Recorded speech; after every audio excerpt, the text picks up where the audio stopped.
Nais ko pong basahin ang mensahe ng Panginoon, the foundations of the text. Before Ephesians chapter 2, verse 8 to 9, aking babasahin po ang 1 to 6. In Ephesians chapter 2, verse 1 to 6, nung una'y patay kayo dahil sa inyong mga pagsuway at mga kasalanan. Sinusunod ninyo noon ang masamang takbo ng mundong ito at napailalim kayo sa prinsipe ng kasamaan. Ang espiritong naghahari sa mga taong ayaw pasakop sa Diyos, ang totoo, tayong lahat ay dati ring namumuhay ayon sa ating laman at sumusunod sa masamang hilig ng katawan at pag-iisip. Kaya't sa ating likas na kalagayan, kabilang tayo sa mga taong kinapuputan ng Diyos. Subalit, napakasagana ng habag ng Diyos at napakadakila ng pag-ibig niya sa atin. Tayo'y binuhay niyang kasama ni Kristo nung tayo'y mga patay pa dahil sa ating pagsuway. Naligtas nga kayo dahil sa kanyang kagandahang loob. Verse 6, dahil sa ating pakikipag-isa kay Kristo Jesus, tayo'y muling binuhay na kasama niya upang mamunong kasama niya sa kalangitan. Tayo po sumadaling manalangin. Panginoon, marami pong salamat sa pagkakataong muli na mapakinggan ang iyong mensahe. Muli, Ama, ang iyong banal na Espiritu. Muli, salamat, Panginoon, sa aming pong bisita ngayon na patuloy niyo pong pagpalain ang kanilang buhay at humahanap, Panginoon, ng katotohanan. Humahanap ng totoong Diyos sa buhay po nila. Marami pong salamat sa kapayapaan. Maraming salamat sa pag-ibig.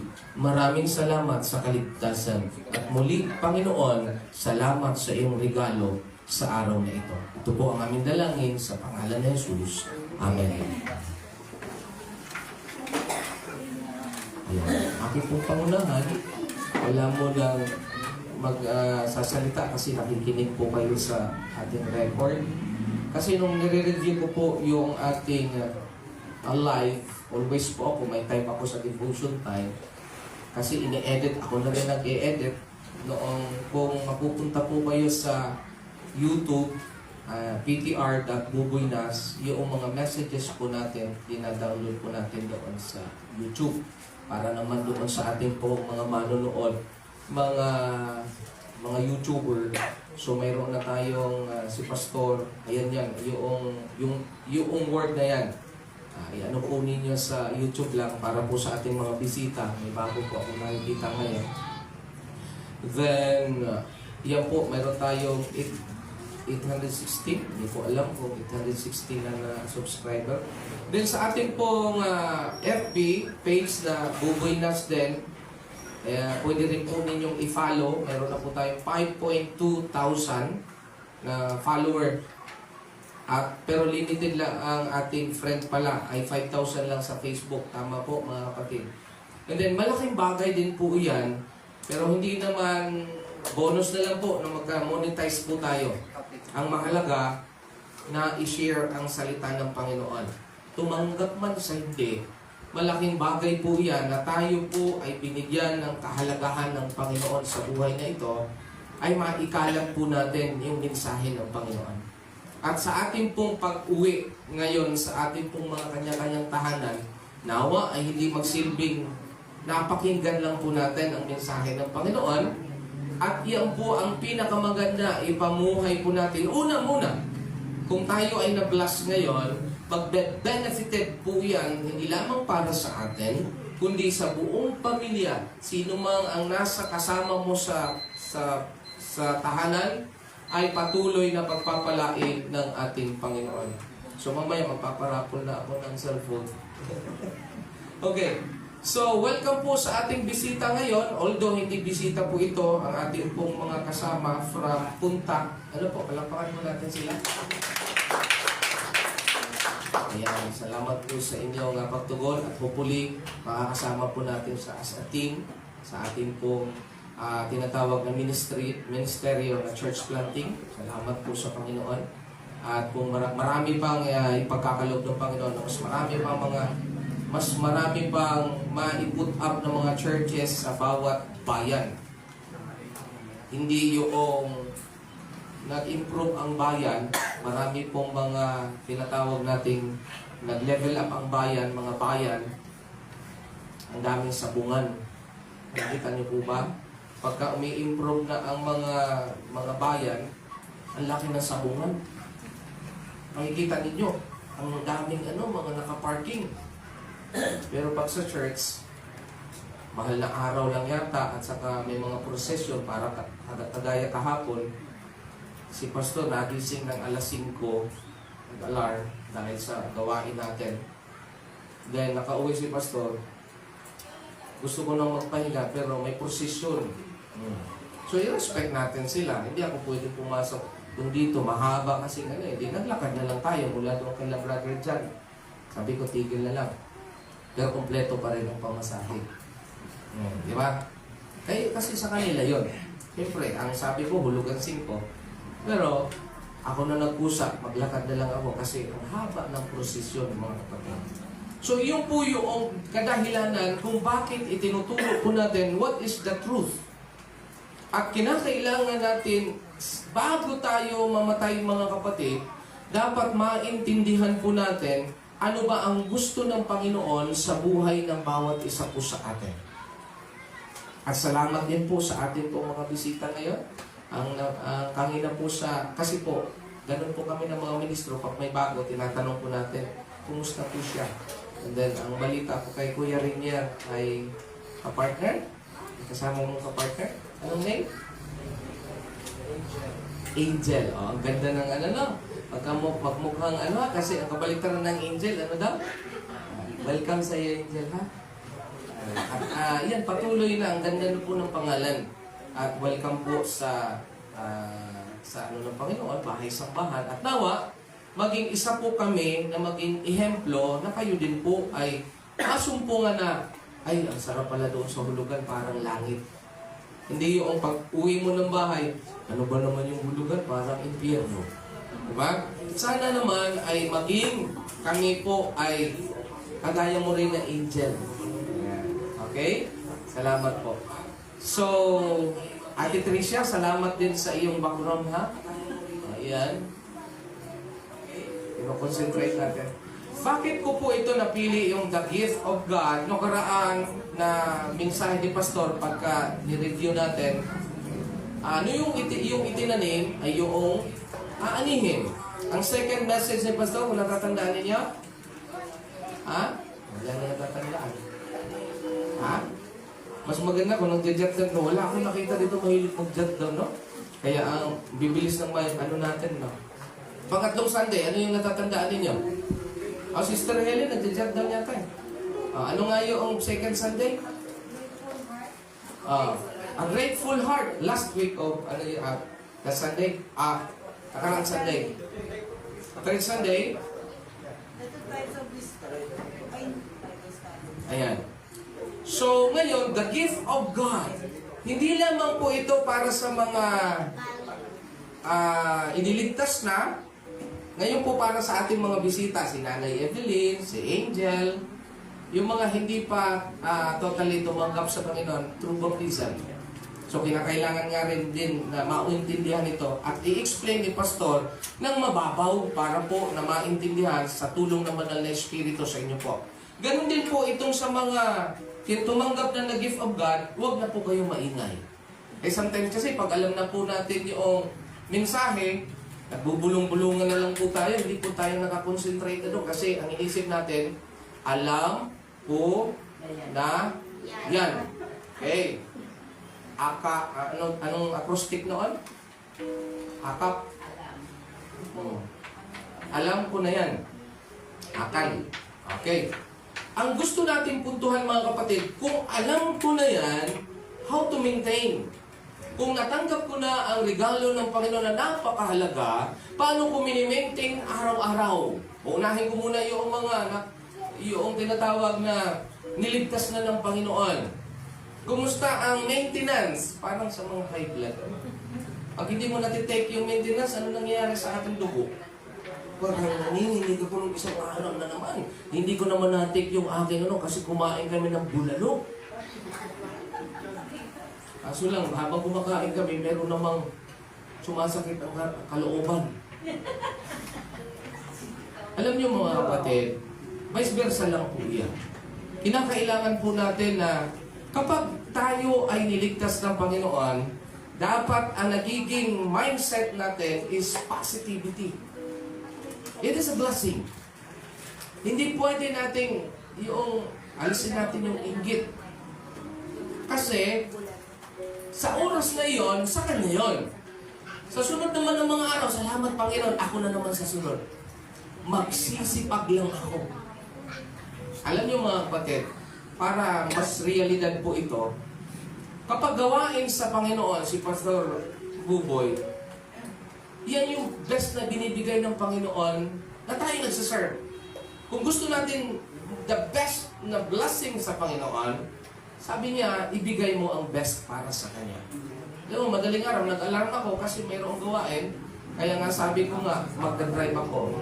Salamat, masunurin naman ako kay Pastor Evi. Magdadrive talaga ako.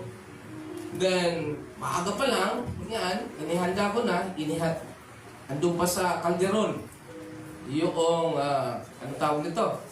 Yung, gabing-gabi pa yun, sabi ko, galing akong Bible study sa punta, daanan mo na lang yung sasakyan kasi pakaisahan na lang. Ganun mag-isip yung leader pa. Parang hindi na pabalik-balik. Pero, hindi naman niloob ng Panginoon kasi tulog na po yung caretaker na pinag-iwanan ng susi. Sabi ko, sige lang po, ako pa dapat ang nakikisuyo lang na tayo. Sabi ko, pasensya na, huwag na pong disturbuhin. Salamat kay Brother Darwin sa nagpaghiram ng L3. Huwag niyo pong disturbuhin kahit alas 9 na, that time, nung gabing iyon.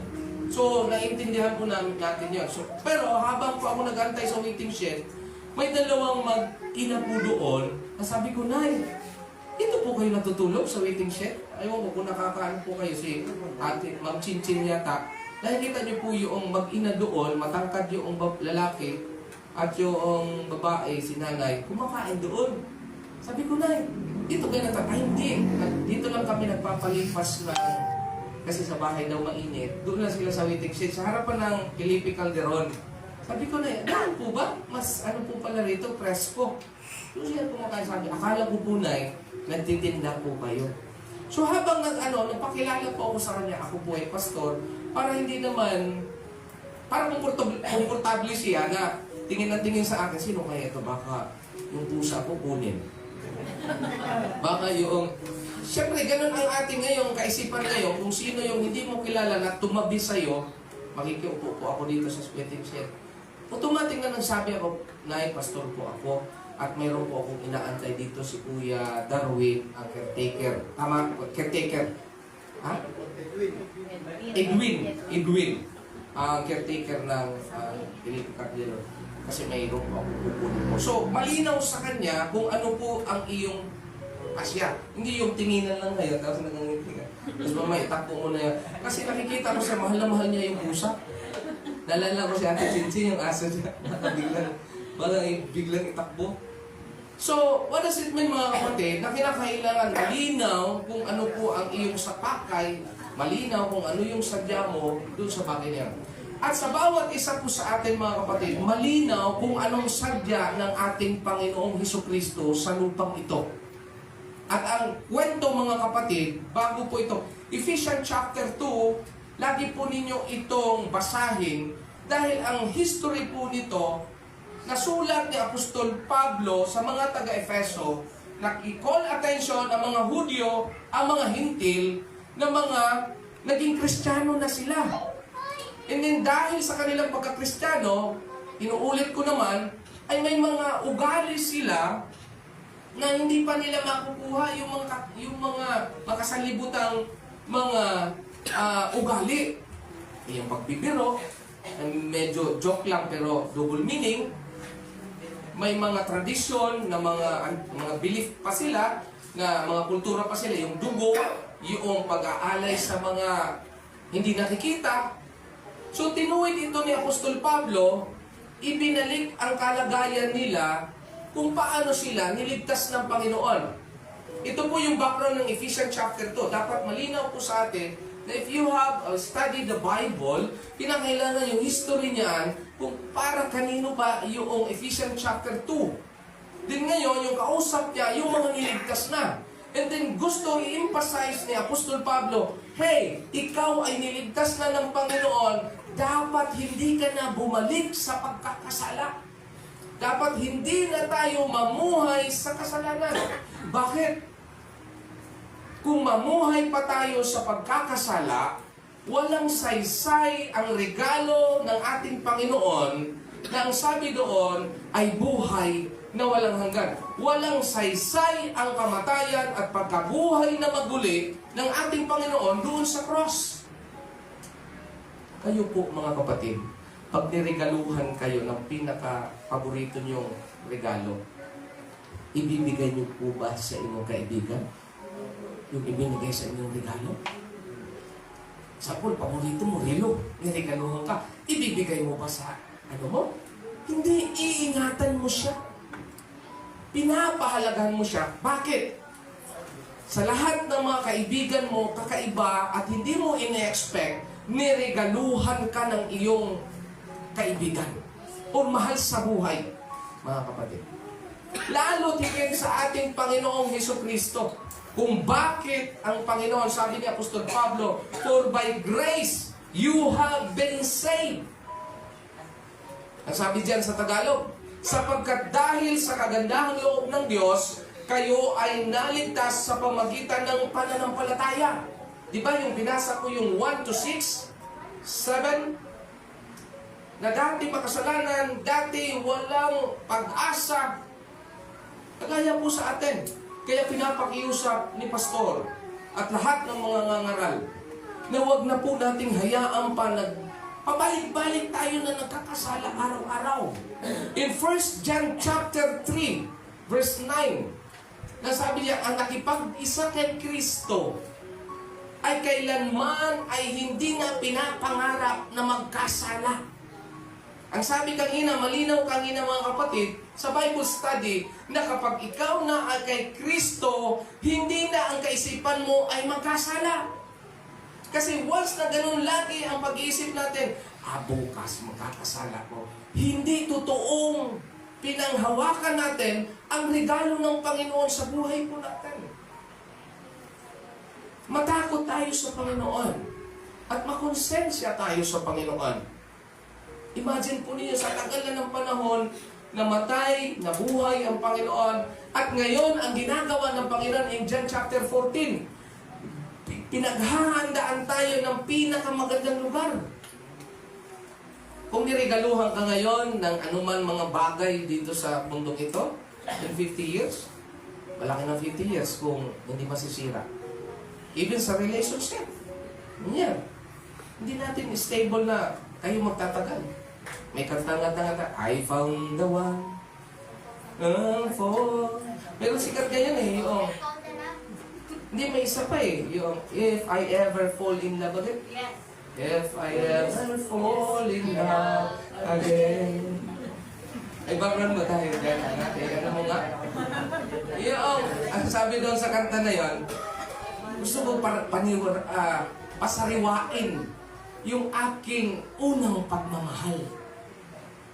Humasumpungan man yun. Kaya may mga tinatanong, kung ikaw ang aking napangasawa, kahit sa kabilang, ikaw pa rin ang aking iibigin.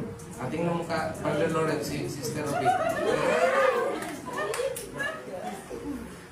Ganon din yan. Balang araw, pagdating ng panahon kayo, ang mindset ninyo, it is, kayo po ay ipinagtagpo ng ating Panginoon. Kasi kung hindi natin sentro ang Panginoon sa buhay po natin, ang mangyayari, mga kapatid, magtitinginan kayo ng inyong mga weaknesses. Kasi pag nagkatinginan kayo ng weaknesses ninyo, unti-unti kayong mawawala sa isa't isa. Pero kung tinitingnan natin ano ang kamatayan ni Kristo sa cross, ang kanyang biyaya sa buhay mo, kahit hindi mo siya maintindihan ngayon. Bukas ikaw naman ang hindi maintindihan niya. Pero dahil may Kristo kayo na nagbigay sa inyo ng kaligtasan, kaya kayong pagsamahin habang buhay. Kaya nga yung background, asa na yung background niya? Ang tagal naman, wala na naman. Asa na yung ating background dyan? Diba? Never fall in love again. Asa si Ate Tricia na wala? Diba? Sumikat po kasi yung, ano ba yun? Yung, I fall in love again. Pero ang pinaka-author po niyan, sabi ni Apostol Pablo, ang unang pagmamahal, init ng ating pagmamahal ay nagmula sa Panginoon. Na hanggang kamatayan, hanggang sa pagkabuhay na maguli, ang laging iniisip ng Panginoon, ikaw at ako.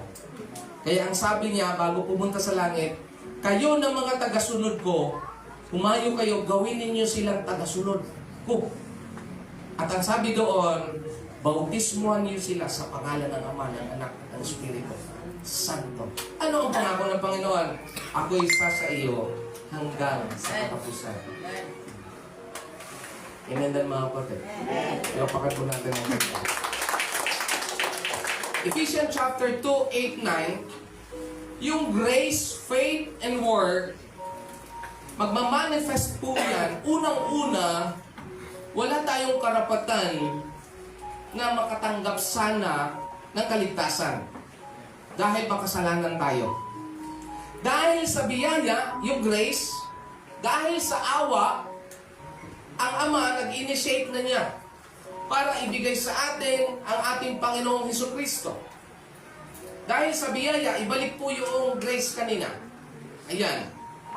Then dahil po doon sa grace na yon, nag-initiate ang ating Panginoon, ang Ama, ibinigay ang bugtong na anak, at doon naman, paano papasok yung faith, yung pananampalataya. Kinakailangan doon sa pananampalataya, malinaw sa atin, ano yung mensahe ng Panginoon. Kagaya po ngayon, na nakikinig po kayo. Mga niligtas at mga gusto pa rin iligtas ng Panginoon, na hindi pa nakasakop doon sa tinatawag na totally, yung tinatawag nating silyo ng banal na Espiritu. Kaya doon sa faith na yon, malinaw na dapat to reveal. Maunawaan po natin yung tinatawag na mensahe ng Panginoon, yung good news, yung mabuting balita. Angel, pag sinasabi ni Renier na mahal kita, hindi siya nagsasalita noon, kundi galing yun sa Panginoon. Pero pag dumating man sa punto, Angel, na parang nanlalamig na yung pagmamahal niya, dumating man sa punto, ipaalala mo sa Kanya na sana balik tayo sa Panginoon. Kasi alam po ninyo, ang totoong pagmamahal ay galing yan sa Panginoon. At ang totoong pagmamahal, pag ibinasa ninyo ang 1 Corinthians chapter 13, ang pagmamahal ay hindi bastos. Ang pagmamahal kaya magsakripisyo. Ang pagmamahal ay kaya magtiyaga sa ugali mo, sa ugali ko. Ang pagmamahal ng Panginoon. Pansinin mo, nagkakasala tayo. Anong sinasabi ng Panginoon? Anak, sa tuwing ikaw ay lumalapit sa akin at humihingi ng tawad, pinapatawad kita. Tingnan mo mga kapatid. Tingnan mo yung katabi mo. Pinatawad na yan. Saya natin, pinatawad na yan. Kaya nung anumang pagkukulang ni Renier, anumang pagkukulang ni Angel, hindi natin sa Panginoon.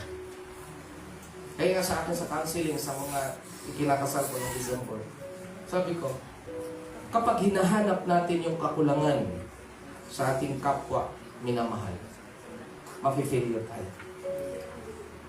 Dahil ang bawat isa sa atin, kulang-kulang talaga. Lagi ka lang kulang. Kahit sa pera, kulang. Minsan sa trabaho, reklamo pa tayo. Sa pagkain, minsan, hindi naman, kailan pa tayo na, sasabihin natin na, lagi sobra. Kasi minindset sa atin ng kaaway. Pero kung sabihin natin na, kahit kulang, alam po namin, dinisenyo ng Panginoon na kulang talaga yun, para maramdaman natin yung pagpuno ng Panginoon sa buhay ko.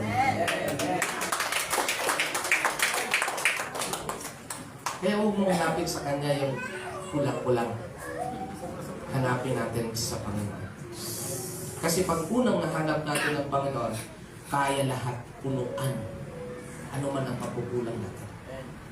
Ano man kasalanan mo, ano man kamalian mo, ano man ang walang kaalaman, ang sabi doon, hingin mo sa Panginoon. At si Sister Flor, mga kapatid, tested sa mag-asawa, huwag mo sa akin hingiin ang gusto mong hingiin materially.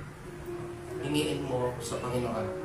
Dahil ako lamang ay sumusunod at tatrabaho sa ating tabilang Panginoon. Amen lang?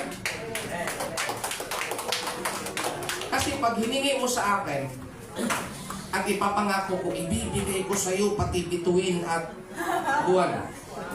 Pag nag-failure kami ng mga lalaki, o take note sa mga babae, ha? Huwag i-expect na masigit para sa amin. Meron kami pagkukulang. Vice versa. Merong pagkukulang din ng babae. Kaya nga sabi nga natin, kung ang babae, lalaki, nagkakahiwalayan, hindi pwede isa lang ang i-blame. Pareho nga kayong kulang-kulang.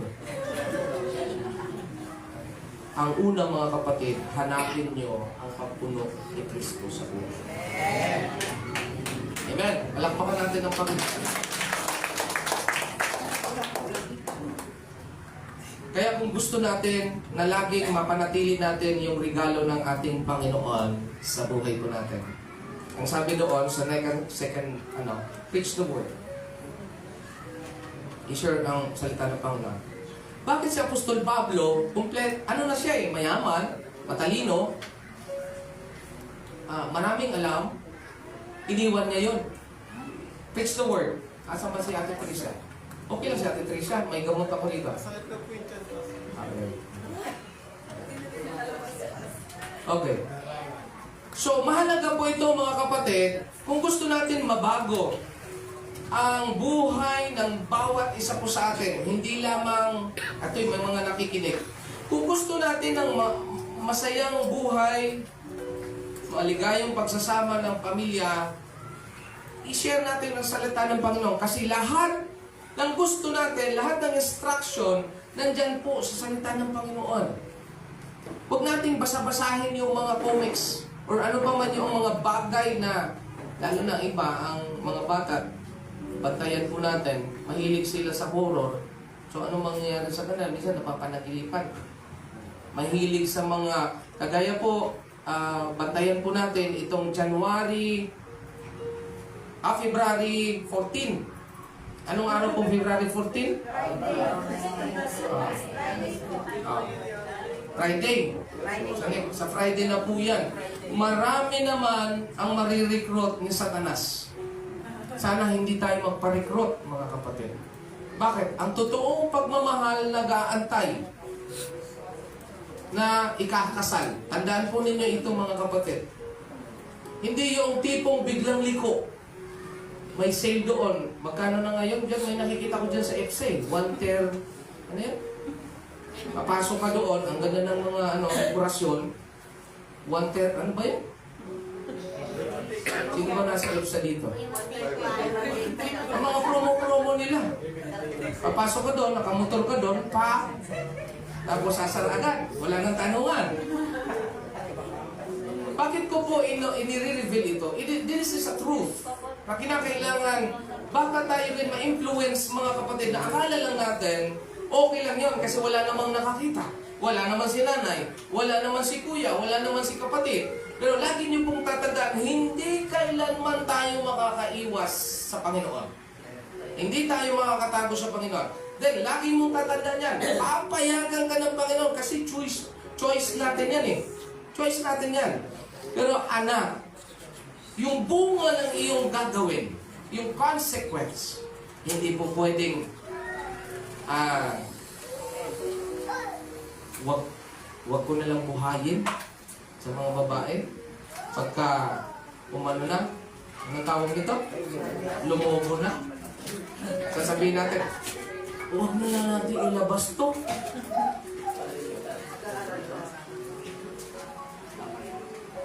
So, ang consequence na sino ang magsasuffer? Family. Family. Hindi ka tatanggihan ng iyong magulang. Bakit? Sasabihin ng magulang, galit ngayon, sasapakin ka, aanuin ka, papalayasin ka. Pero at the end of the day, grabe ang puso nila halos matulog. Dahil sa kanila, inilalabas nila ang galit, mga kapatid. Pero pag lumabas na yung baby, sila magsasakripisyo para sa inyong ginawa. Maganda sana na ginawa natin ngayon, isama natin si mama, si papa. Diba? Doon sa biglang liw, sama natin muna si papa, si mama. Kasi pag hindi mo na pinangakuan, si mama, si papa ang responsibility. Hindi. Kayong dalawa, mga kapatid. Pero sabi nga dito sa Biblia, mga kapatid, preach the word, the truth. Kasi pag ginawa mo ang mali, ang bunga mali. Kailanman ang ginawang mali, magiging tama. Pero kung nasa katotohanan tayo, ang bunga, mga kapatid, kaligayahan. Kapag natuwa ang Panginoon sa buhay po natin, the more tayo na magbubunga.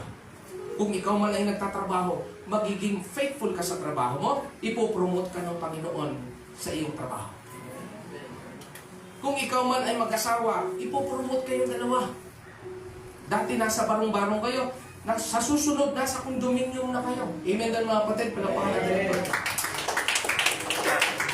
Kung ikaw dati ay nakabangka lang, nakasagwan lang, ipopromote ka ng Panginoon, mga mangingisda ngayon. Magpipiloto ka na, may motor ka na, may ari ka na ng bangka, sa susunod, ikaw na ang nagmamali, ano tawag to? Yung ikaw na nagsusupply ng merkado sa hulugan ng merkado. Ano ba yan? Sa merkado ng hulugan. Sa market ng hulugan. Alam mo ba yun? Nangangarap tayo kasi nga may Diyos tayo.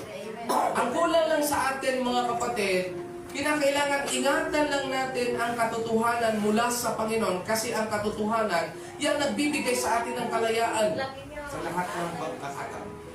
Ikaw man na estudyante ngayon, kung nasa katotohanan ka man, ibibigay sa iyo ang magandang grado.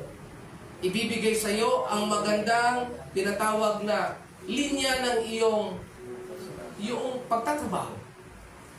Alam po ninyo, kung sa pag-uusapan yung estudyante, naranasan ko po lahat. Ang muntik-muntik ka na mabangga, muntik-muntik ka na ihulog sa tulay ng mga frat, yan sa Santa Cruz. Diba? Lahat yan, pagka college kayo dyan sa Divisoria, yan sa Santa Cruz. Pero dahil ang pag-iingat ng Panginoon, dahil ikinumit ko ang sarili ko, Saturday, Sunday, maglilingkod ako sa Panginoon. Iingatan ka ng Panginoon. Okay, sabi, Rainier, kay Angel, iingat. Ha? Ano sabi kay Angel? Ingatan ka ng Panginoon. Amen? Angel? Sino po ba rito?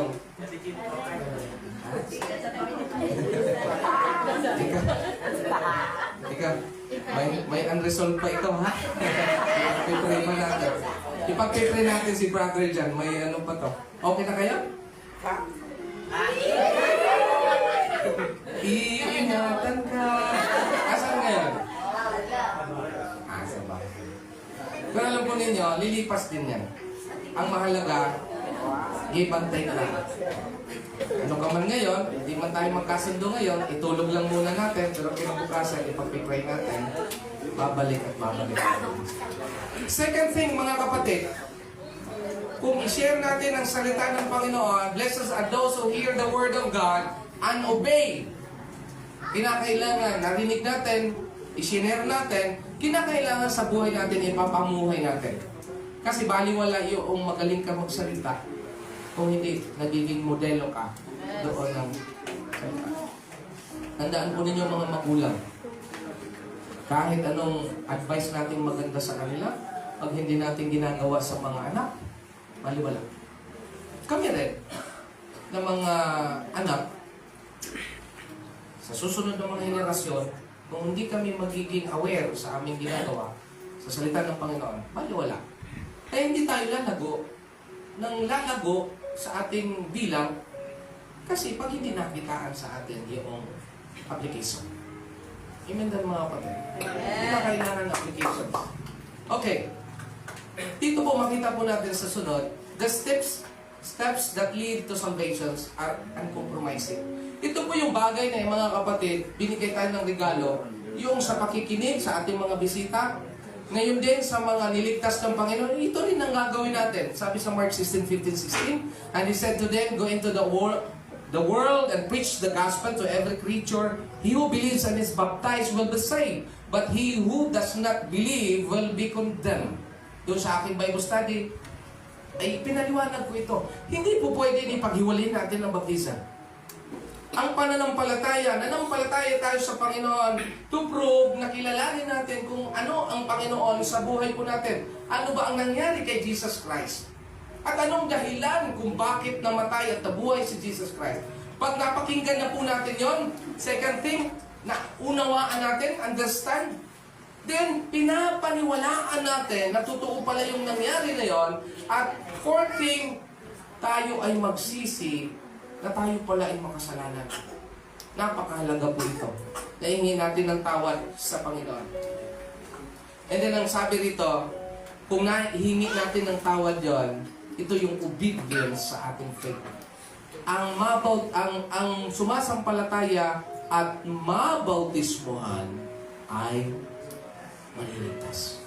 Kung hanggang dito lang po tayo sa pananampalataya at hindi tayo nakapasakop sa bautismo mga kapatid, hindi pa totally mga kapatid na unawaan, naintindihan po natin yung lawak ng kaligtasan ng Panginoon. Kaya nga patuloy po nating sinisiyasat ang salita ng Panginoon.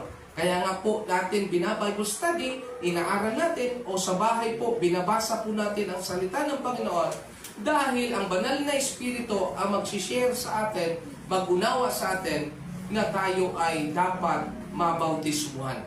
Bakit? Iniutos ng Panginoon na nabuhay na siya bago umalis, bautismuhan niya sila sa pangalan ng Ama, ng Anak, at ng Espiritu Santo.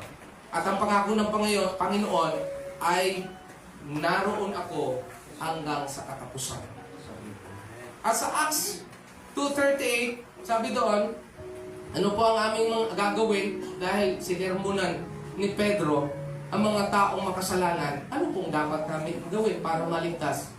Sabi doon, magsisi kayo at magpabautismo upang matanggap ninyo ang banal na Espiritu. Then mga kapatid, hindi natatapos doon sa baptism. Kagaya po sa atin, na bautismuhan na. Ang sabi rito, maging faithful to death. Faithful to death. Kaya pag-ibalik natin ito, Tricia, pakibalik nga itong salvation, grace, faith, at saka works. Pakibalik nga yon. Yan. Yung grace, faith. Mayroon ng faith, naintindihan mo na, kinakailangan, mabautismuhan ka. Ano ang sunod noon? Dahil ikaw ay niligtas ng Panginoon, ang resulta ng kaligtasan ng Panginoon ay gumagawa tayo ng mabuti. Hindi po mga kapatid na gagawa tayo ng mabuti para maligtas. Kaya nga mga kapatid, ma-identify mo ang tao na kung totoo siya talagang tumanggap at nabautismuhan, gumagawa siya ng mabuti. Kaya kung mayroon pa tayong tinatawag na unresolved na mga sin sa ating puso, sa ating kaisipan, surrender natin sa Panginoon. Bakit? Magiging poison, maging lason na sa pagiging mabuti natin sa presensya ng Panginoon. Kaya nga po, kapag ay totally na tayo tumanggap sa Panginoon, isinupo na natin sa Panginoon, ang inyong pag-iibigan angel, ni Rainier, sino pa ba dito magano? Si Giselle, sino pang partner ni Giselle? Si Dayan, si Michael at saka si Tricia, si Brother John at saka si Sister Rosalie. Sino pa ba dito? Si Ana Marie at saka si Russell. Sino pa ba? Si Pangga at saka si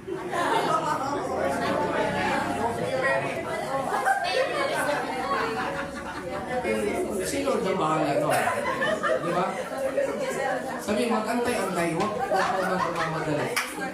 Yung mga single mga kapatid nito, huwag kayong mag-alala kasi may para sa inyo. Si Lord ang bahala doon. Amen? At doon sa mga matatanda na, nag-aantay na lang ito ng ano tinatawag. Ha? Hindi, ibig ko sabihin, sila pa rin ang patuloy na magpipray. Yung ating matatanda sa iglesia, sila naman ang magpipray para sa ating mga kabataan na patuloy na gabayan ng banal na Espiritu, na patuloy ingatan ang regalo ng Panginoon upang patuloy na nagiging matuwid ang ating mga paglilingkod sa relationship natin. Kaya nga sa last, mga kapatid, serve the Lord with gladness. Psalms 101, verse 2, and Ephesians chapter 2, verse 10, mga kapatid. Ito po yun. Last na. Next slide. Sapagkat tayo nilalang ng Diyos, nilikha sa pamagitan ni Kristo Jesus upang iukol natin ang ating buhay sa paggawa ng mabuti. Matapos tayong niligtas ng Panginoon, mga kapatid, masaya pala ang gumagawa ng mabuti. Kung walang kalugian sa paggawa ng mabuti, ang epekto niyan sa pagtatanim natin ng mabuti, more on love, more on blessing, maraming blessing ang ibinibigay ng Panginoon. Kung ikaw ay mapagbigay, ano marireceive mo? Blessing, blessing from God. Pero kung hatred ang iyong itatanim, ano mangyayari sa iyo? Hatred. Kaya nga sabi rito, if you in Christ ay mabuhay na gumagawa ng mabuti. Yan ang layuning pinili ng Diyos para sa ating una paman. Kaya po sa kay Nanay Evelyn, sa ating pong mga ngayon, patuloy po kayong pagpalain si Sister Angel. Bagamat may mga confusion pa, kung mayroon pa, andito po kami ni Pastor Andy. Pwede po tanong po kayo, Sister Angel, ano po yung truth? Pwede po natin yung pagkakalan. Ganun si Reniel, sasama po natin yan. Pero, Niel, wag mo naman siyang, pag tinatanong, wag mo naman siyang, anong tawag nito? Yung, may mga tanong kasi na pamalang, diba? Maging totoo lang tayo. Pag hindi natin alam yung tanong, so please, pwede natin kausapin si Pastor with respect, with love. Kasi doon mawawala ng confidence yung ating kasama. Hindi na natin kausapin kasi parang kinakausap mo lang ako, parang hindi seryoso. Handaan po ninyo, mga kapatid. Dito ako magtatapos. Ang kaligtasan ng Panginoon, hindi yan joke. Ang ginawa ng Panginoon sa buhay po natin, kayo man, hindi yan joke. Ang langit, mga kapatid, hindi yan joke. Totoo po yan. At totoo rin ang impyerno, mga kapatid. At ayaw natin na balang araw, makikiusap pa tayo sa Panginoon. Pagbalik ng Panginoon, makikiusap pa tayo sa Panginoon na, Lord, sorry na Lord. Hindi na po. Pagbalik ng Panginoon, mga kapatid, wala nang pakiusapan. Kapag nakamatyan natin yung kasalanan, hindi tayo nagbago sa Panginoon, wala na pong pakiusapan. Pero ngayon pa lang, sa araw na ito, at sa mga darating ng mga araw, huwag na natin hayaan na magkasala pa tayo, tanggapin natin ang ating Panginoon sa Kristo.